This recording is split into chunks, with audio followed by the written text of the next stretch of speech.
In today's video, I'm going to teach you how to share video in Webex meeting. To get started, open the Webex app and either start a meeting of your own or join one that's already in progress. Before you share anything, it's a good idea to make sure your video is already open on your computer and ready to play. That way, the process feels much smoother and you won't need to search for the file while everyone is waiting. Once you're inside the meeting, look at the controls along the bottom of the Webex window. You'll see the share option there. Go ahead and click on it. This is where Webex lets you choose exactly what you want other people in the meeting to see.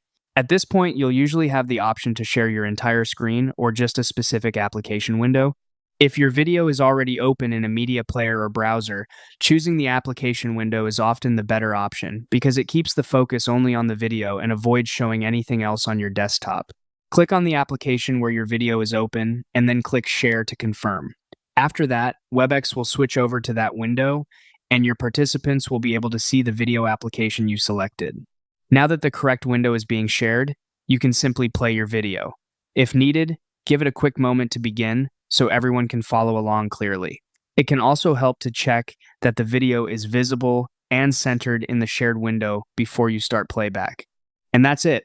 Open Webex, join, or start your meeting, click Share, choose the application with your video, and then play it for your audience. With just a few clicks, you can share video smoothly during a Webex meeting.